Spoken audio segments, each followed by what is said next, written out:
Hey everybody, welcome back to another episode of the mel0n review. Today we're going to be finishing up part 2 of my review of the VANCER Trigger. Now this is a very unique mousepad as it's the only carbon fiber material mousepad on the market that is boasting some very unique performance, but this mousepad, for lack of a better word, feels like some kind of botched science experiment that somehow survived R&D at VANCER.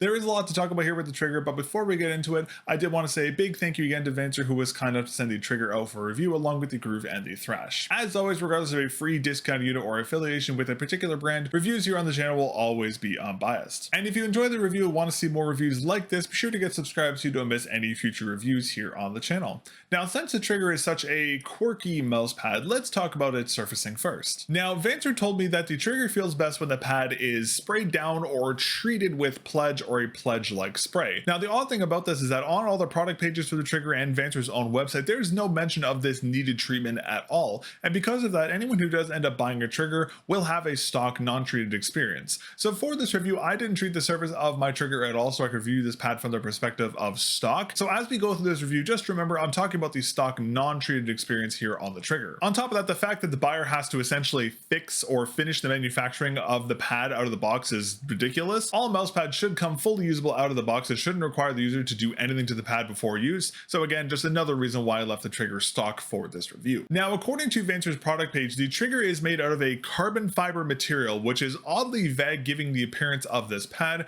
but it turns out there's actually more than meets the eye here. Comparing the trigger surface to the carbon fiber base on the Serapad kin, there's actually a pretty significant difference in how the trigger's carbon fiber looks compared to the Serapad kin. Personally speaking, the trigger appears to be more like a sheet of resin with a carbon fiber looking layer applied to it and then a surface layer applied to the top. Another factor that leads me to believe that the carbon fiber material here on the trigger isn't exactly what it seems is that looking at the trigger, it looks like there's depth to the pad, but as it turns out, the surface of the pad is completely flat, whereas on the base of the Serapad kin, there's a lot more depth to the carbon fiber material. But regardless of what the trigger is made up of, the surface layering is what is important, so let's talk about that next. Now, the surfacing here is this sandpaper-like gritty surface. It's somewhat abrasive to the hand. Now, the only pad I've used in my collection that comes remotely close to how the trigger's surface looks and is implemented is the Serapad kin, which has a similarly implemented ceramic surfacing. It has the same sandpaper-like grittiness, but significantly less abrasive than the surfacing here on the trigger. Now, according to VANCER, the trigger is a precision and speed optimized pad, where in actuality, it turns out there's actually a lot of variability in how this pad is going to feel, depending on a couple factors. I'll elaborate on this more in a moment, but to briefly summarize,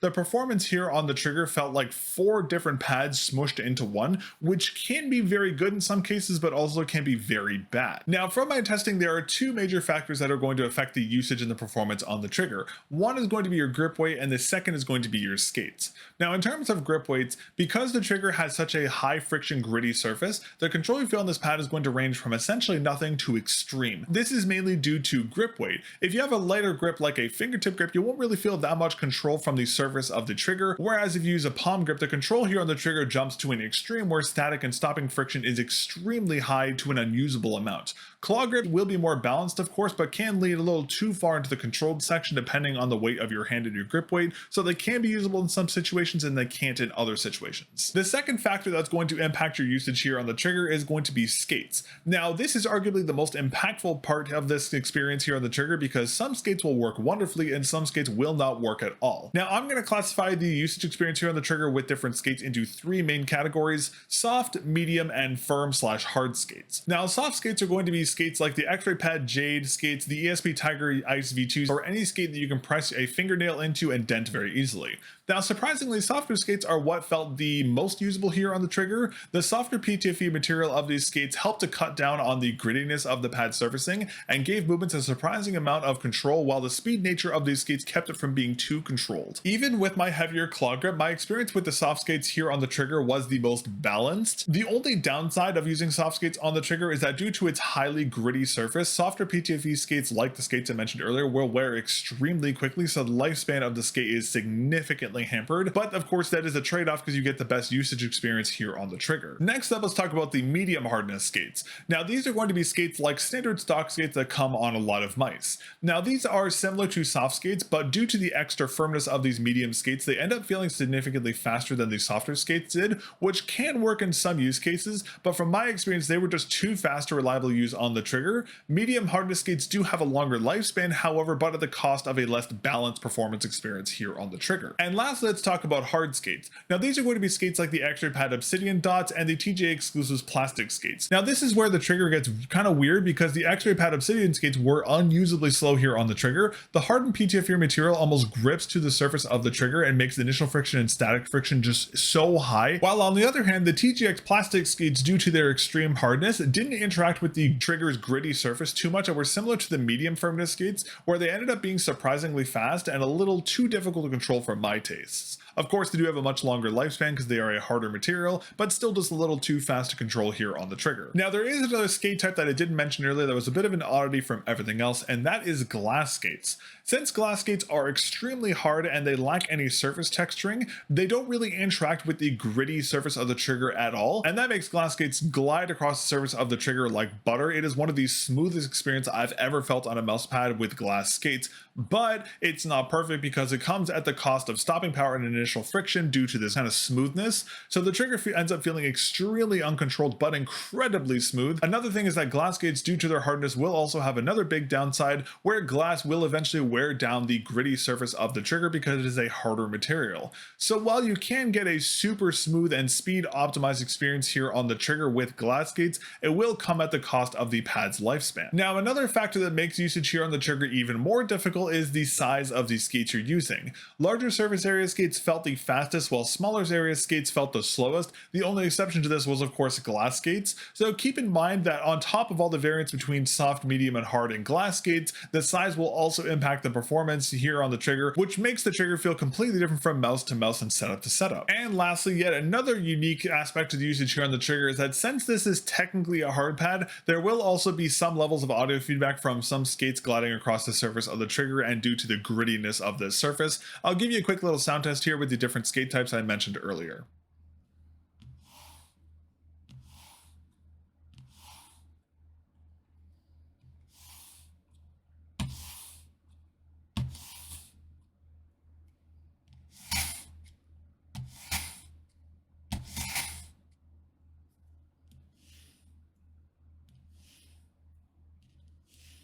Keep in mind though that the sides of the skate will also add or lessen audio feedback. The only exception to this was glass skates, which are extremely quiet due to the lack of friction. So overall, in terms of performance with different skates and that kind of stuff, as I mentioned at the top of this video, this pad is incredibly unique and very quirky in terms of its use case. From my experience, the only skates that really work here on the trigger is softer PTFE skates like the X-Ray Pad Jade and ESP Tiger Ice V2 skates, as they gave the most balanced experience overall. The only downside to them, of course, is that they have a significantly shorter lifespan. Glass skates are usable, but keep in mind that glass will wear down the surface and shorten the lifespan of the already short lifespan of this pad. So if you end up getting a trigger, I'd recommend using soft skates like the Jade or the Tiger Ice V2s. Now that we've gone over the skate variants and all the other quirks with the performance here on the trigger, let's talk about the in-game performance next. Now, I'm going to be talking about this purely from the experience with the soft skates, as that was the best use case here on the trigger. Now, if you use other skates of different sizes and hardnesses, the pad will feel completely different, so just keep that in mind as I mentioned earlier. Now, from my experience, the trigger was decent. It felt like a hard pad version of a hybrid pad, but with a lot of emphasis on control. The X and Y axes were well balanced. There wasn't any issues with the surface in that experience during my testing. The biggest issue I had with the trigger is that it was just a chore to use. Sure, once you figure out what skates work with the trigger surfacing, it's usable, but I always found myself hesitating to use the trigger in game, as I could just pull out any soft pad or hard pad from my collection and have a more consistent performance. Even when comparing the trigger to the MPET Speed-M, which is another glass-like performance pad, that pad had a much smoother and consistent surfacing that worked well with pretty much every skate type aside from hardened glass due to its ability to damage the surface of the pad. So while the trigger is usable in game and performs okay, there are just way too many hoops to jump through to use this pad efficiently. If the performance was like insane and unlike anything else, then going through all the hoops might be worth it, but from my experience, the pad is just very mediocre in terms of its performance in game. It is just too much of a chore to use reliably, and you are better off using literally any other pad on the market just because it's going to be more consistent. Now, in terms of build quality and QC here on the trigger, there isn't really too much to talk about here since the pad is just a sheet of carbon fiber material, but the pad is well built, doesn't have any creasing or bumps on the surface. The surfacing is consistent across the entire pad. I haven't noticed any slow spots or anything develop over time. Overall, nothing that would negatively impact the pad. It is well manufactured, just a little weird in terms of the performance, as I mentioned before. One other thing I wanted to note here, due to the carbon carbon fiber material here on the trigger. You can't bend or roll this pad as you can bend and warp the surface material, similar to how you had to be very careful when handling the MPEG Speed M just to make sure you didn't crease or damage the surface. The same thing is going to be here on the trigger, so you're going to have to keep this pad flat packed and try to avoid rolling it or creasing it as much as possible. Now, in terms of the base performance, the base here on the trigger is a actually pretty standardly implemented rubber base.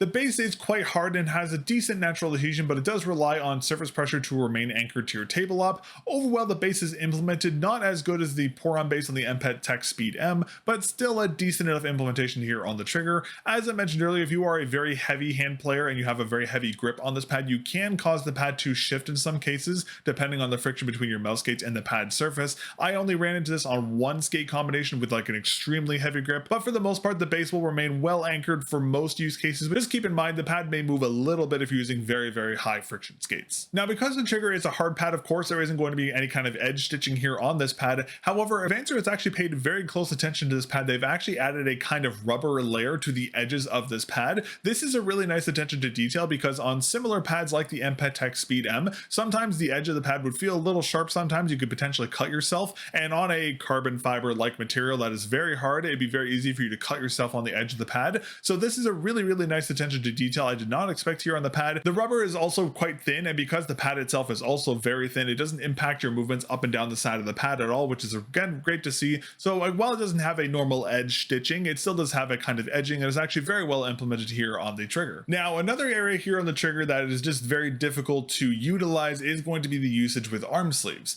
Now, for the most part across the board, due to the high kind of fine grittiness, sandpaper likeness of the surfacing of the trigger, it is just too abrasive to use with an arm sleeve because it will stick to the individual stitches and it will just damage the sleeve over time and just make it extremely high friction. So arm sleeves are not going to be usable here on the trigger at all, unfortunately. You can use your bare arm. The surface isn't so high friction that it's kind of abrasive at the skin. You still can move your hand across it pretty easily. I didn't run into any problems. The only issue I did have is that the pad does become a little sticky when there is a lot of sweat and moisture on it. So you may have to wipe the pad off with a microfiber cloth or something just to kind of get rid of the moisture. But bare arm usage was surprisingly okay here on the trigger despite the high grittiness surface, which is nice to see, but arm sleeve compatibility is just going to be a no-go. Any arm sleeve used on this pad is just going to get shredded to pieces. So don't use an arm sleeve here on the trigger, just use bare arm and just keep a microfiber cloth handy so you can wipe off any moisture on the pad so it doesn't get sticky. Now, in terms of the effects of pad hair and dust here on the trigger, this pad, since it is technically a hard pad, does have the same issues that glass pads have where hair and dust that get caught on your mouse skates can cause very loud scratching sounds. So if you have pets, I'd recommend wiping the pad off with a microfiber cloth every once in a while. Dust isn't an issue as of right now, but dust over time may become a problem as it may start to fill up the surface layering, especially because you're using this with bare arm. You also have to consider dead skin and oils from your arm getting stuck on the pad as well. If you notice any areas of the pad being a little inconsistent, just wipe it off with a wet microfiber cloth, but largely the pad is going to be pretty resilient to pretty much everything. Just make sure to keep pet hair off the pad as much as possible. All right, well, in closing, the VANCER trigger is interesting and very quirky.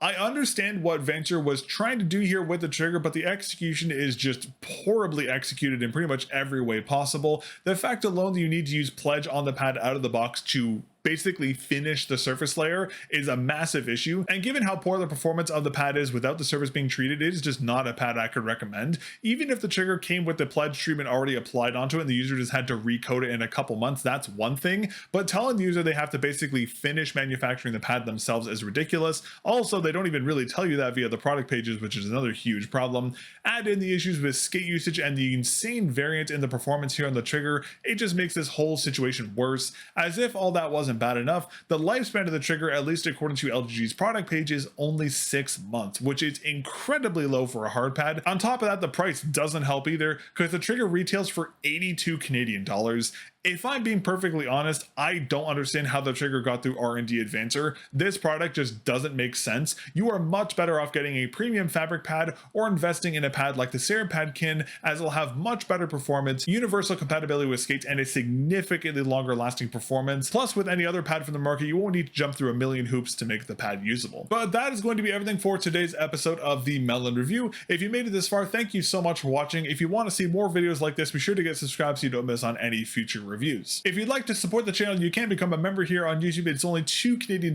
per month, and that is the best way to directly support the channel. You can also support me by using my affiliate links over at Mech Keys, Lethal Gaming Gear, Raven Mouse Pads, TJ Exclusives, Potent Gaming Gear, so you can save a little money on your order and directly support the channel. Thank you very much again for watching. I greatly appreciate it. Thank you again to VANCER for sending the trigger out for review. I greatly appreciate that as well. And I will catch you all in the next episode of the mel0n Review.